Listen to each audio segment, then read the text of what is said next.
you know, behind the towers as they're walking in and try and put their faces in, and then if they ever see any ways for them to go in, they roar somebody, they roll on top of them, they take them down pre-BKB. So it should be a pretty good lane for the Beastmaster as well. We've seen a lot of these Axes builds do a lot of work. You know, you kind of just stack the Ancients for the Beastmaster. He walks in, throws a few Axes around, everybody gets some experience and gets some gold. And he should never really have too much of an issue with the Shadow Fiend. You know, obviously you are a melee hero, but the way that you've been farming recently with the Wild Axes build is he should stay relatively at range and not be under threat of being like, you know, triple raised walk down. We'll see how it goes for them. As for now, the priority will be just getting their hands on some bounty runes, making sure that they have the ability to play the game from that perspective of having some additional gold early on. Yuma Slark has a lot of responsibility on him. You have to do pretty much everything for your team, my friend. So good luck, have fun. Yeah, it's going to be a rough game. To be fair, though, it looks like there is a lot of comfort for a lot of these players as well. All mastered, all platinum tier and up, and then all gold tier and up from Old G as well. So a lot of comfort heroes for a lot of these players floating around. So I feel like this is a game that you want to try and bring the comfort out in a draft that you feel confident in. And this is a good time to do it here for D2 Hustlers. If Slark can get off to a Rager start, then yeah, he can be strong. But at the end of the day, if this starts getting towards the mid game and you're going up against, you know, technically it's like it is a dual core with Thompson on the Sapphire where he likes to go this kind of right click build. But at the end of the day, like you're going up against a solo core in the Slark that can kind of just get black holed or just requiem'd, and it's really going to have a hard time for Yuma. Yuma, of course, will have to overperform here, but we have seen a lot of these Slark players in do or die situations that when the hero somehow comes out on top.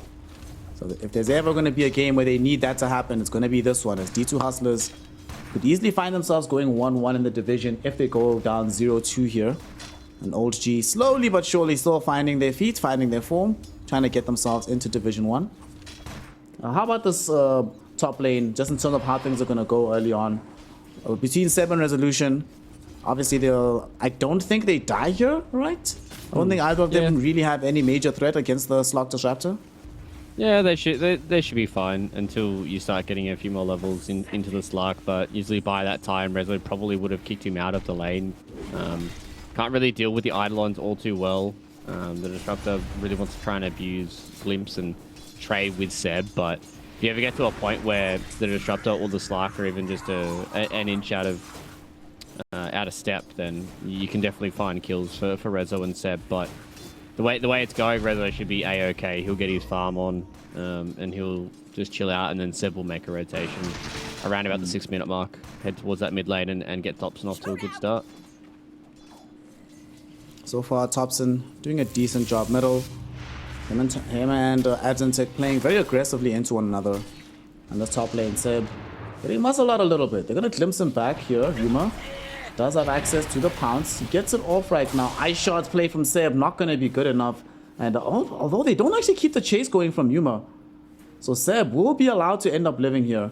Yuma didn't believe that it was worthwhile to keep chasing him, potentially lose out on more farm in the wave. Instead, they're going to angle their attention towards Resolution, trying to see what they can get out of this one. Pounce is available off the glimpse. Are they going to go for this play here? Yuma goes on top of him. Do they have the damage with the Dark Pack? They do not. As we do have a beautiful set of ice shots coming through from Seb.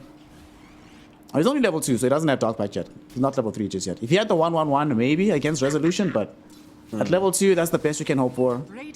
Okay, it's something. They just force them to eat a lot of regen and show a little bit of dominance here in the top lane. Yeah, Rezo did have 8-1 charges as well that he was waiting on to use, and it's something that I've noticed, the way that he plays the offlane, he really does kind of greed pretty hard for his 1 charges. He makes sure that he doesn't have to use them, doesn't want to use them unless he has to, and a couple of times he's been very close to going down but still being able to come out on top. The CS, though, is starting to become a bit of a concern. Thompson is doubling up on Adzentek in the middle lane, and no one is doing a really, really good 20-7 against the 3-1, by the way. So Ouch. Yeah, no one is, I think he wants to go to bed or something, or go out and have lunch, because this looks like it could be a pretty straightforward safe lane from Mr. Shadowfeed. Time to get yourself ready to recover with some axes. You need to stack up these ancients, but the recovery is made even more difficult if you get double raised down by no one. Gonna be a quick kill for the Shadow Fiend. And you might try to go into Theolocore as well. Kidtrack is creating the space, jumping for him underneath the tier 1 tower. Do they have the damage to bring him down? Yes, they do. And they have the cover thanks to the creep wave still being available. Another one comes in to block off some of this damage. So Divine Llama, despite getting the respawn, is actually not going to be able to play super safely here. Man, this is a perfect start for a Shadow Fiend. Bro, he's just sitting there denying the creep wave underneath his nose. Oh, stop it. He's already dead. And I guess this is one of the big positives of a lot of these carry players transitioning towards the safe lane, is a lot of these heroes that were traditional, you know, mid staples are now becoming safe lane heroes. Like the TA, like the Shadow Fiend. Shadow Fiend might die though. No one, look, gonna get himself brought down by one more set of wild axes. Divine Llama might find a double kill off of this actually. Kidtrack will find some revenge onto this Rubik, but his own life might be forfeit as a result. Divine Llama can't keep the chase going though. Second set of axes, not enough damage. Nonetheless, they find some revenge onto no one. Pretty crucial kill because it also allows Beastmaster to finally get some degree of CS. He's literally doubled his CS in the last 10 seconds compared to what he got in the first 5 minutes.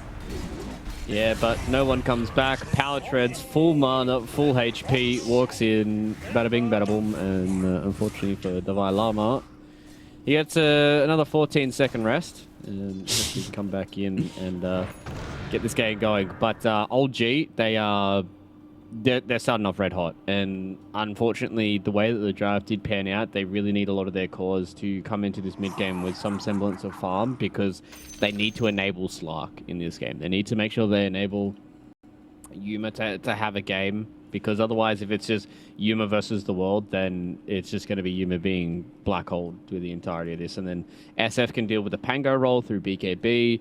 Yeah, he's going to get roared and all that stuff, but then you got to worry about Thompson, because he's having a very, very good time right now. He can go for like a magic damage builder, even if he wants to as well. And we've seen what these cores can do on the Snapfire with how much damage they can do early on. So there's going to be an issue of you running into this mid game where if these lanes continue on the trajectory that they are right now, that you're going to be a few thousand gold behind, and you're going to have to put all your eggs into killing one hero, and if you don't even kill that hero, then they can just do the same to you and you just run out of damage. Right now, the world is Thompson's Waster. Just has some vision and some raindrops on route at the moment. So, can still chill. Doesn't feel like he's really under any genuine threat in this mid lane. He knows there's no level 6 just yet on the Pangolier.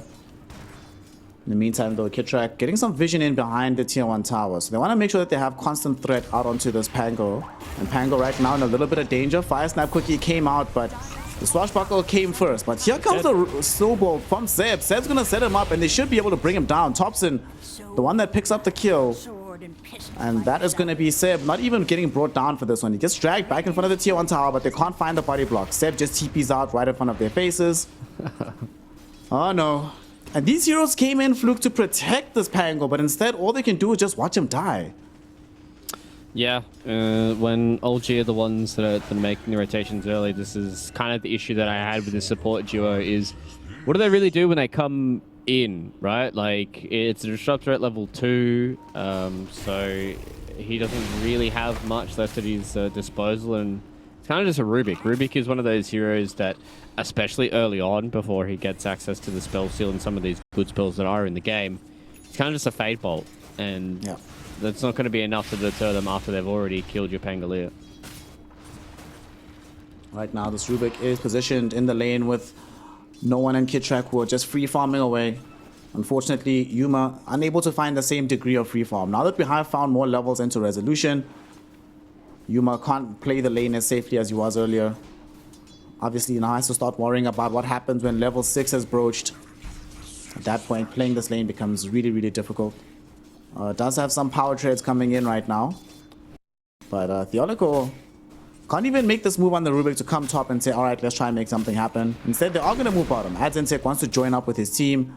They're going to get a free kill onto Kidtrack as a result of this rotation. Swashbuckle, some right clicks. Is he going to be rolling thundered? Nope. He'll just go for the shield crash. Divine Llama will find some much needed gold with the wild axes.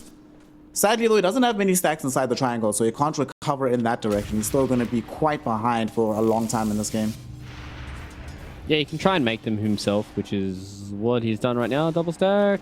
No, it got blocked. I didn't even see the sentry ward there, but Feels bad. he at least gets the stack on the ancient, so that's good enough here for Divine Llama to be able to just play this bottom lane. The biggest thing for me is I was just having to think about. I was like, oh, maybe once Yuma gets towards things like Depth Shroud and he's able to play around his ulti and maybe a BKB, he should be okay in these team fights. But almost all of the heroes can deal damage to him inside of Shadow Dance and Depth Shroud. Llama. Oh, no one. They're actually coming to help him out. Agentic showing up, does have the Rolling Thunder after the Swashbuckle. No one does certainly not have enough help, but I say that Seb is here. Can Seb find the snowball? He can, but this is going to have to be pitch perfect timing to get him out. And sadly, the HP pool is a bit too low, but there's also Morty's kisses raining in from Thompson. Agentic able to get away from them, and Theolico doesn't have his Nikes on today. Only wearing the FUBU, so he will end up getting brought down. Divine Llama also in a little bit of danger here. Fire Snap quickly catches onto him, and there's going to be the scatter blast to put him in the grave. Double kill for the Snapfire. They're fighting underneath the tier 1 tower, and Agentic, even with the shield crash, doesn't have enough protection. He'll end up dying as well. Seb getting dragged back, but Shakota realizing that maybe the glimpse was a bad idea, trying to run himself through the tree line right now. And there's the Fire Snap cookie. There's another kill for Thompson. A triple kill pre-10 minutes, and it could have been an ultra if the Pango had fell to his hands as well. And they're just putting the screws onto D2 Hustlers right now. Will Theolico survive? That is the question. And the answer is yes. He might even set up for a double kill for Divine Llama. They've gotten Seb. Theolico, oh no, he might die. Primal Roar saves his life for a little bit of time. Kitrak really wants just one more hit. Not gonna find it. And Divine Llama instead gets a double. Lots of action happening in this bottom side of the map, Luke, but it's gonna be Old G happier with how it all shook out, but still a little bit disappointed to lose 2 heroes. Yeah, they would have loved to have made that nice and clean, but you live by the old G way, you die by the old G way, I guess. And they've been playing kind of balls to the wall, and I don't think they're going to stop because they really want to keep baiting D2 Hustlers into this idea of they need to keep fighting to try and stay in this game. And unfortunately for D2 Hustlers, they're not going to be able to stay in it because they're so far behind. Right? Like they need to punish every time that they do over-aggress for the side of old G, but if they don't get, good or positive trades, then this game's going to continue to pull out of control, and Old G will not stop. And that's the biggest thing here for D2 Hustlers is they need to make sure that they're constantly punishing, but still making sure they're getting their farm on top of it. Because we saw what he did in game number 1, and I'm sure he's going to do the same thing here on Shadowfiend. He is more than happy to lap up some creeps, get some objectives while his teammates just go around and goof and gaff for a little bit and get the dub for him. Not that often that you see top net worth in a game at 11 minutes is a Snapfire, but that's what's happening here. We do see a smoke rotation from Kitrak and Seb, hoping to try and find Yuma, but Yuma has already gotten the memo that playing top is a very dangerous thing to do. So he's chilling in the jungle, trying to recover his own farm here. Get closer and closer towards having Echo Saber presumably into Ags. BKB will be necessary down the stretch as well. Yeah, I think unfortunately for Yuma, he has a lot of items he needs this game and may eventually just fall into one item syndrome where, oh no, he's going to be the first go. They have Black Hole here as well. Okay, he did get off the Shadow Dance though through this. Will he be able to pounce in the opposite direction? He's really trying to survive here. He does get out at the last second, but there's still too much damage coming back from the Leech Seed. And they will manage to find the kill. That is going to be one dead Slocky Slock. Can't do anything in the situation. Oh no. And that's the issue that I was talking about, right? Like where it's going to always feel like kind of one item syndrome where Yuma's just like, I need one more item. Like you're going to get your Echo Saber and you're like, okay, maybe I can fight. But then you're like, oh, I do kind of need BKB. But then you need that little bit extra. So you want to get the Ags. And then you're like, yeah, but then I need survivability off the back of maybe a Skadi to try and keep on top of the Shadow Fiend. Then you need like maybe a Bash or even a Shadow Blade or a Silver Edge. And there's so many items that you're going to have to get, whereas Old G are just like, we have a few item timings that we can hit here, Guardian Greaves on Resolution and whatever Thompson wants to go for, and this is just going to keep happening, I think.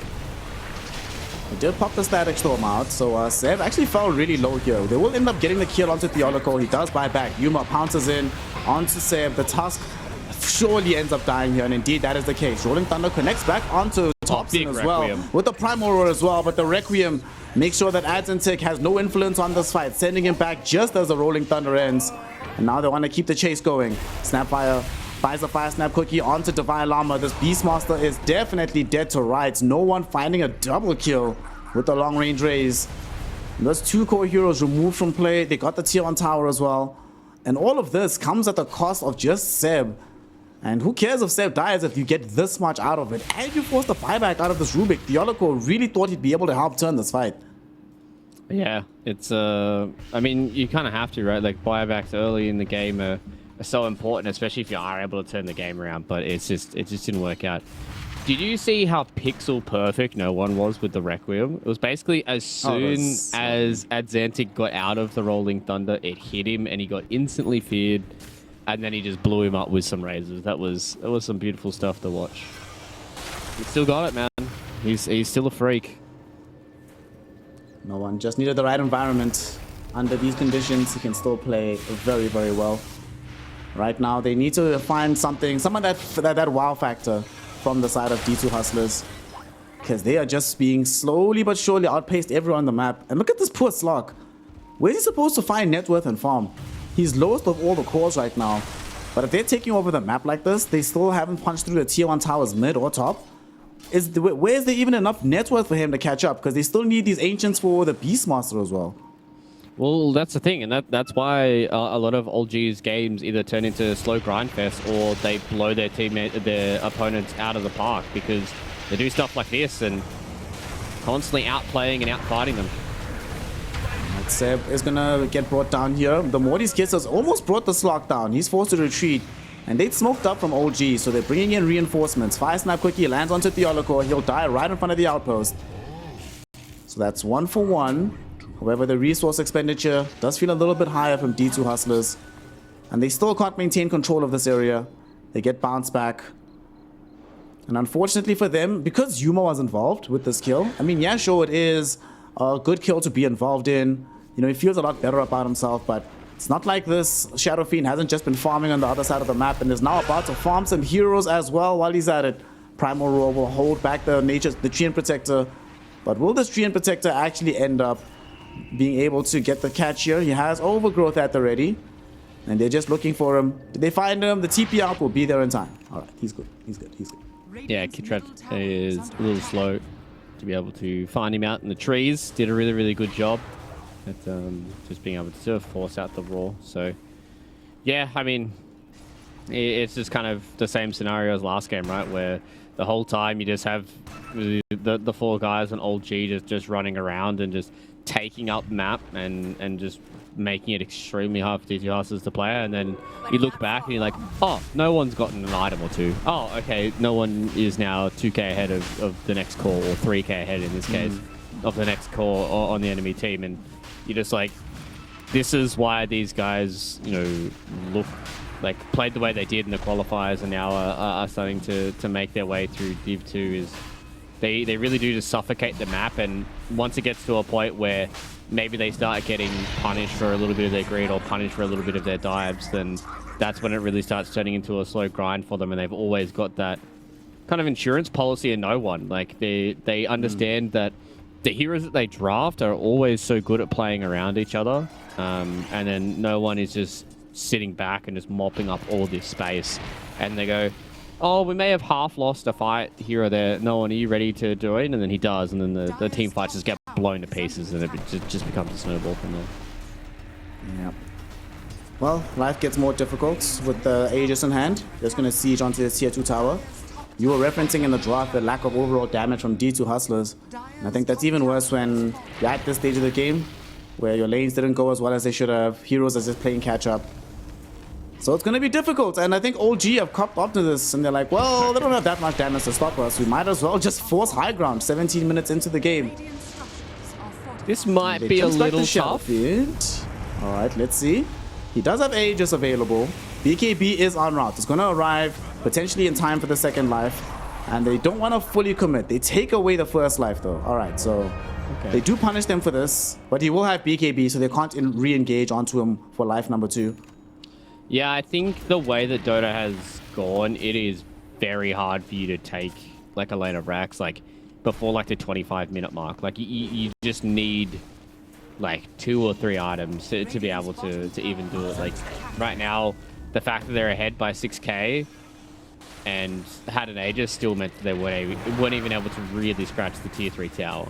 So they kind of just wanted to expend some resources and didn't really get all too much out of D2 Hustlers, but they're able to at least now just get back to their lanes and take these tier 2 towers, take the tier 1 towers. And with the next Roshan, if this game keeps going the way it is, then I'd imagine a lane of racks will fall.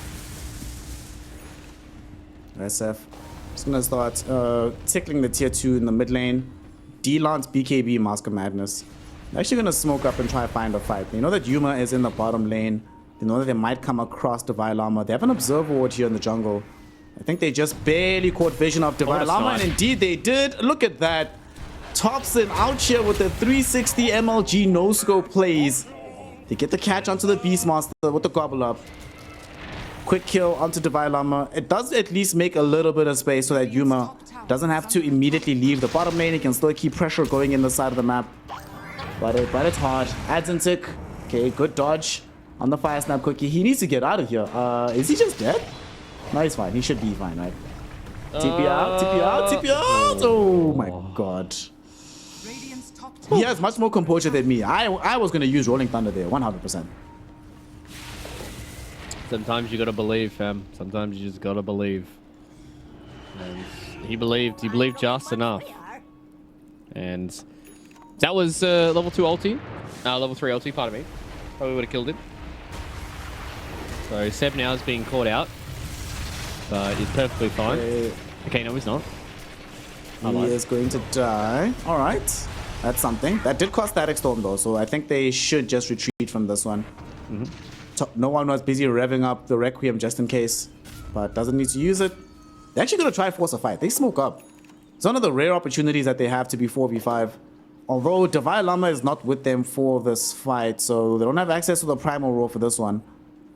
We'll see what they're able to find on this adventure. Yeah, unfortunately for them, they're going to find absolutely nobody. I do like that Yuma now, once they have the Aghanim Zeta, is going to try and get active.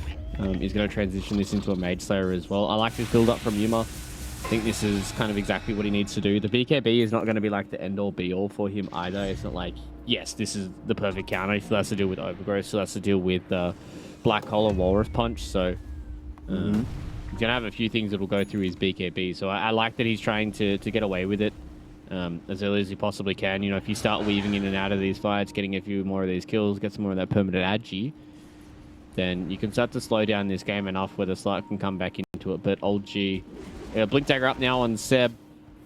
Kitrak is starting to walk high ground as well. He got clipped by those axes, so he's taking a lot of damage here from the summons. They're actually going to go in, telekinesis into the glimpse play. Swashbuckle to bring him down for Adds and Tick. Perfect hero to get this. He's closing in on the Blink Dagger, so that kill brings him much closer than he would have been otherwise. Might actually have it after a couple of neutral creeps. Okay. Despite being in a very awkward position for the last while, D2 Hustlers haven't panicked. They've gotten a pick off here and there. They've gotten some decent items. Now they're going to smoke, actually. They're forcing a fight down bottom. Beastmaster is here with the Primal Roar. Glimpse back onto Seb. Seb happy to be the sacrificial lamb. Some other heroes just going to try and leave. Okay. I mean, at this point in time, you can't expect to like win wholesale fights fully, but these little pick-offs look are working for them. It's keeping the game alive. Yeah, I think they're doing a really good job. They did a good job at just identifying the kind of break point that they needed for their main hero in the Slark, and I think it was the Aghanim Scepter.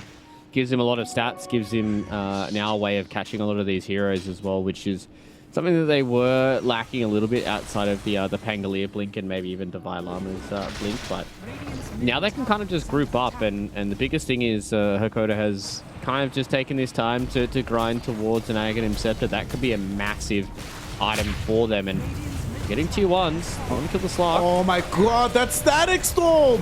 Stopping this Enigma in his tracks. He was coming in for the Black Hole. His arms were about to raise. He gets static stormed up, and now there's a primal roar going in onto Thompson as well. The Beastmaster army closing in onto the Snapfire. She's not going to be able to get out of this. She's going to stall her death with this Fire Blast. But unfortunately, it's just a stall. She can't stop it forever. As they end up getting the kill onto her as well. 3v2 for now. But Slark still wants to chase. Resolution was trying to channel up the Requiem. Nice dodge onto Kitrak. He's got his Nikes on for sure. Gets through the pounce of Yuma. And make sure that the fight stays 3 for 2. But nonetheless, Yuma starting to become a little bit dangerous here. Gets a couple of kills. A ton of gold in that fight as well. And the uptick in fortune for D2 Hustlers continues. Yeah, that's the big thing, right? A massive amount of golden experience going towards this Slark. This is starting to get spooky. This is where it's starting to get a little tough here for old G. The one downside of having this this core Snapfire and the Enigma is if you start to fall behind on Snap, especially after you've gone for this like very very early Aghanims, it's hard for you to deal damage in these fights against something like a Slark, right? Like you rely so heavily on kind of the Mortimer's Kisses, and the Slark is naturally just going to try and run at you through the entirety of these fights, and it will start to get to a point where Yuma's going to have 1 to 2 more items. He's going to have the Depth Shroud access now as well, bring in a Mithril Hammer, so the damage he's dealing is starting to ramp up. And they can just kind of play around this Slark. They can enable him with the Roar. He's got the Inner Beast aura. Pangolier is really good at just blinking in and rolling around and catching out some of these heroes. And I think old G kind of realized that. They can't let this game slow down anymore. No one has hit a very big item spike with his BKB and a Daedalus now, so it's going to be a very, very scary boy if nobody's close enough to him. BKB on the Beast. Gets off the Primal Roar onto no one. They steal Black Hole. What can Theolico do off the back of this? They get the Blink Black Hole onto 3 heroes. They're going to be able to find the Rolling Thunder onto all of them. They bring the Enigma down as well as the Treant Protector. They've lost 2, but they might be able to get Thompson off the back of this, slowing him down with the Diffusal Blade. Oh my God. He tries to get out of the kinetic field, won't be able to do so. But no one comes back in as some backup. Seb creates the space with a Blink Dagger, and no one supplies the damage. So that's going to be another hero brought down on D2 Hustlers. Despite Theolico playing out of his mind there, they have expended so much. I thought that was it, fam. I thought that was going to be the Holy Trinity. I thought they were going to drop the Black Hole. They dropped the Static Storm on top of it as well. They just didn't quite have the damage to take down no one. They put the extra effort into taking down Resolution. We see it here again. I think they kind of got caught off guard by this BKB coming in from Dalai Lama, and Theocall brings in massive 3-man Black Hole, and one of his kisses comes out on top as well, and you can see that Yuma just couldn't commit because the BKB got popped coming in from no one. Does get feared away, but that, I mean, they have wrangled this game back to a very decent standpoint now where you're not all too worried if you're D2 Hustlers. Kind of a counter old G though. They can do some weird stuff, and no one is a very, very big Shadow Fiend right now, but Yuma's starting to come back. Yuma is now number 3 in the net worth. Still a decent amount of net worth away from the Shadow Fiend. However, the concerning thing is that the bulk of the difference between the two teams is located basically between the Slark and the SF. So Yuma, a fight or 2 could still bring him up into a very decent place. He's building up into the BKB right now, and both teams are just posturing around Roshan. 42 seconds until the big man is online. And if they let this Aegis fall in the hands of this SF, that does feel like it will spell disaster for D2 Hustlers, but they've demonstrated that they can fight here. Man, imagine, Fluke, if they had this Blink Dagger for Divine Armor, if you didn't have to always walk up to use the Primal Roar, how much things would change for them. Yeah, especially in combination with the Slark Axe, right? Like the initiation range for both those 2 heroes would be massive, but they have to wait for it. The BKB did work out in that previous fight, so can't fault Divine Armor just now. I think it's just going to be in this next Roche fight is where you're really going to be reeling from the fact that you don't have this Blink Dagger, right? Like, as you said, Roche is going to be up right about now. So he's going to come say hello with his little Halloween basket. So it's going to be a little harsh for them to come in and get this fight going without the Blink Dagger, and especially without any kind of hidden vision from the Slark or anything like that. BKB just picked up for the Slark. D2 Hustlers smoke up as 4. They have Rolling Thunder, they have Static Storm, they have Primal Roar, all the tools that they need. They do not have the black hole that we saw stolen earlier from the Rubik, but they will make the initial jump. They find Seb. That's a very early static storm.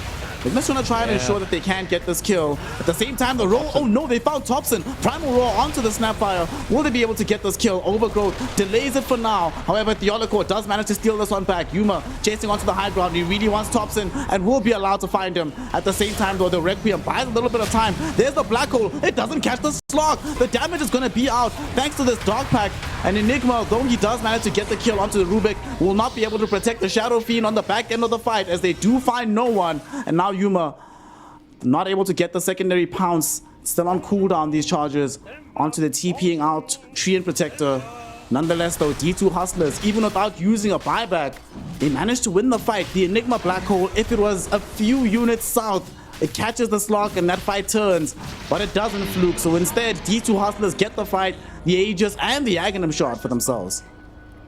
Yeah, that's a big old swing now for D2 Hustlers. As we have a look back at this fight, they put a lot of emphasis on Seb, and I wasn't quite sure if this was going to be the play here for D2 Hustlers. They popped the Static Storm, they popped the Depth Shroud as well to try and just get that kill. They committed so much on Thompson, and he just gets the Fire Snap Cookie away. But just the amount of chase that the Slark has, thanks to the Aghanim Scepter, is just so hard for Thompson to play around with, and this is where it really starts to get to dire straits. You can see just how close they are to being black holed as well. Not sure if they would have had the damage to the BKB to be able to kill the Slark, but I mean, sometimes Dota does just come down to a few units here or there, and that's the way that it worked out there for Rezo. And now Aghanim Scepter completed for Hakoda as well. BKB's done. The permanent Agi is really starting to skyrocket. He's getting close to a Skadi. Like, I think this game is slowly starting to slip away from old G, and now they're getting to a point where, do they have many items on the horizon that are going to be able to help them? I don't really think so. Like, there's nothing that's going to be super crazy that's coming up soon. Yeah, maybe the Shadow Fiend can get to a point where he has a Hurricane Plaque to help him out, but there's just not going to be anything massive outside of these other cores that can really do much for them. Thompson, can you TP out in time? You can. Hakoda was hunting them both down on the top side of the map. Another thing that we saw in that fight was Theolocore. His influence in these games, in these team fights, with how easy it is for him to steal either Overgrowth or Black Hole. We saw in the previous fight the impact of Overgrowth, stopping no one from closing on the fight with his BKB. Eventually he'll get Black Hole. He has Blink Dagger building into BKB as well.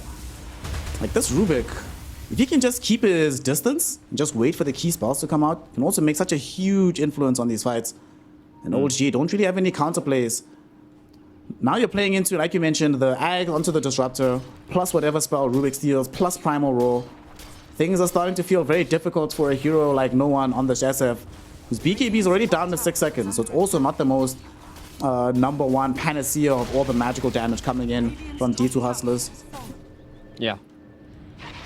And now it's just going to get to the point where the slot can really start to take over this game as well. And this was what I touched on. The Slark needs to have a good game, and I think Yuma definitely has. I think the way that he's joined these team fights has really impressed me this game. And fortunately for Thompson this time around, his item progression has really kind of stagnated. Oh, he's been called out. Nice little BKB. They know that the Aghanim Scepter is ready again for Hakoda, so that's why you see the BKB being popped that time around for Thompson. Yep. That is still a charge. He's down to 7 seconds now. And he's in a bit of danger here. He gets leashed up top. He doesn't have that BKB. They know that he's weak right now. Primal Roar will come in. Will they have the damage to bring him down before reinforcements arrive? Reinforcements are here. He is so tanky, but he dies nonetheless. Slok can go into the Shadow Dance. The Slok is getting huge. 28 stacks available for the Fishman. Going on to Resolution. Resolution finds the Black Hole. They will not have the damage though. Stolen Requiem cancels the Black Hole out from Theolocore. And they force a BKB charge from No One. However, as soon as his BKB goes down, he could get glimpse back. And he does indeed get glimpse back. However, they do take the first life away from the Slok. Let's see if they can definitely get the second life. They will not have the damage because No One is about to lose his life. At least looking to take the Rubik down with him. But down he goes. And that is D2 Hustlers having a monstrous Slok on the field. 15 permanent Agi stolen up. Yeah, sure, they lose out on the Aegis, but given what they've gained on the map, they'll make that trade any day of the week. Oh yeah, D2 Hustlers are definitely super happy with how this game is going. in that last fight, Azantic really did a good job of just controlling up no one. And this is what I was saying a little bit earlier on, where you get to a point now where you kind of have like a single core as well for old G. They don't really have anybody else that they have to worry about. Thompson will get to the point, especially with this Daedalus, that he's going to become scary. Okay, so Seb and Kitrak are able to combine together to be able to take down Hakoda. So it's a nice little something for them, but you can just see what happens when you get into these fights and one team or another is being the aggressors, right? Like, if you see old G who are able to catch somebody and get one pick, then it's going to look extremely dominant because it's all about these kind of SF versus Slark, and the way that it's going, Slark definitely is going to come out on top against the Shadow Fiend, especially with his BKB, especially with everything he has available to him. So the later this game goes, the scarier it's going to get for old G, because Slark will just become a monster in the late game, man. Yep. And we're getting to that point in the game that all AG carries who have bought Butterfly hate when your opponent is very happy to buy the MKB, and he's closing in on that one to make life even more difficult for no one. But OG, they recognize this game slipping away, so they realize this is now the time to try and take it back. They smoke up as 4. Going on a bit of an adventure here. Who will they find? Divine Llama was showing in the lane, but blinks back to safety. And what a scan coming in from Dire's side. They know exactly where OG are. So they're prepared for this fight. And going up the hill right now as OG would definitely be suicide. So they'll just have to let the smoke play fizzle out. Yep, not being caught out by it. B2 Hustlers doing a really good job at just kind of getting themselves to a point where they feel comfortable to be able to move around. They still haven't really found this critical mass of items just yet on Azantic, but I think the way that he's just playing with the Rolling Thunder and the Blink Dagger, just all of them are enabling this Slark, and that really goes to show that D2 Hustlers understand the way that the draft is going to work here. Is they're going to have the better hyper carry as this game goes later, but so they're the ones that need to try and enable the Slark with the amount of lockdown that they have. Smoke on smoke. D2 Hustlers smoke as well and not able to find anything. We saw OG unable to find anything earlier on. So we'll have to content themselves with farming unless Thompson... Oh no, he doesn't have a Blink Dagger. They've caught him. They know where he's at. They found him. There's a Static Storm. Ag's version as well, so there's no BKB to protect himself. And Azantic, that must feel very satisfying, getting killed on Thompson and be like, yeah, nice lane, bro. What's up with the game right now? Oh boy. It's 11k gold lead. Fluke, look at this lock, dude. 16 Agi stacks. Level 23. Mage Slayer, Ags, BKB, Scotty, and not far away from an MKB. Feels good. Feels good to be Yuma right now. Yeah, he's having a good game. This game number 2. The lane wasn't the worst, wasn't the best. I think they kind of came out of it with being okay with how it went, but it was more his transition once he got this Aghanim Scepter, like going for this early Echo Saber. I think he got involved in 1 kill once he had that Echo Saber, and then as soon as he got the Ags, they understood they can kind of just group together, right? And kind of allow their Slark to get some of these fights, and there was like that triple kill in the bottom lane where he was just able to take people over, and now it's gotten to the point where old G unfortunately have a Slark problem. They have a net worth problem as well, and it's just going to be hard for them to try and win these fights, because the way that we're seeing Theolacor play here on the Rubik just means that Rezo's game is so hard. Like, he has to try and get this like perfect black hole onto like Slark plus a Rubik. And if they're ever that close together, then, you know, I feel like you probably already won thanks to the big mistake from the Hustlers. So this game's getting very rough here for old G, so maybe we might be gifted our 3-game series.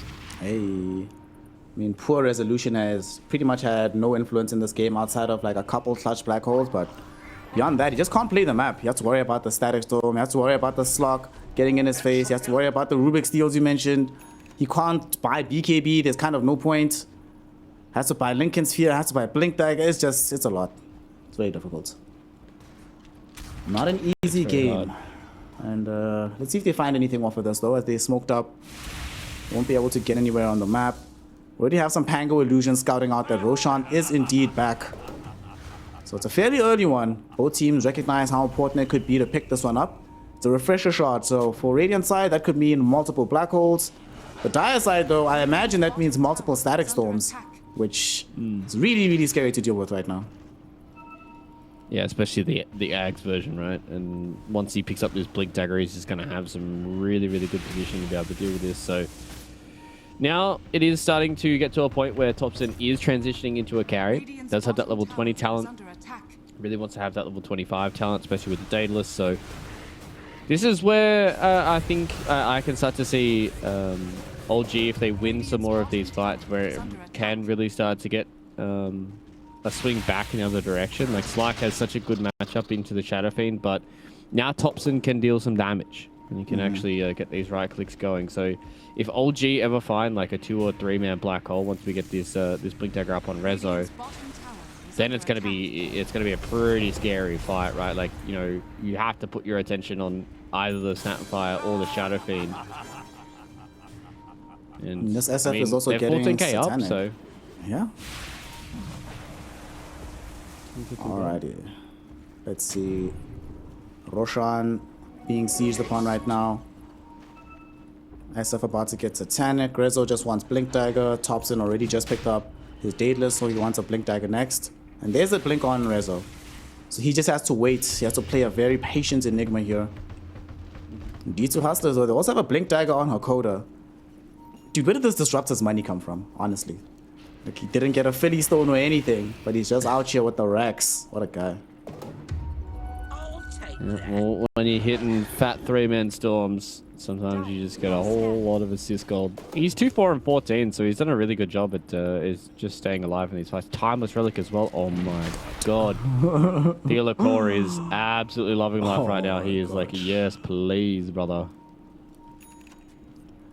Alrighty, He steals Black Hole. That is going to be dirty.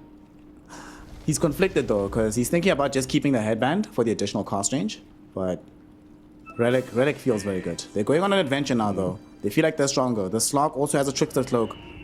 So although he has an MKB, Shadow Fiend certainly does not. Oh no, they found Resolution. He does have buyback.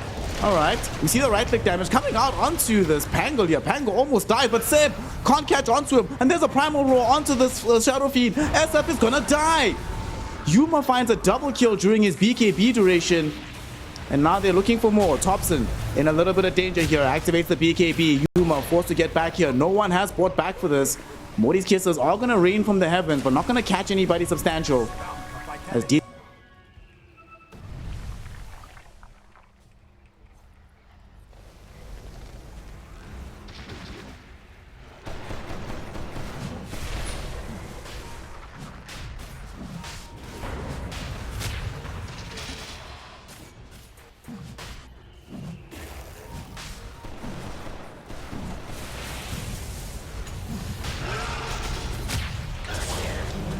Oh, the Black Hole.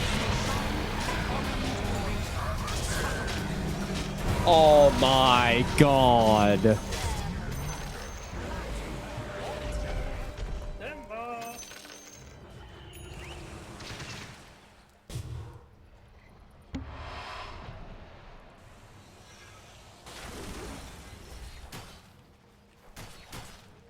Oh, what a fight from D2 Hustlers. Tooth and nail. They're able to come back into this. They reset. They come back with another Primal Roar.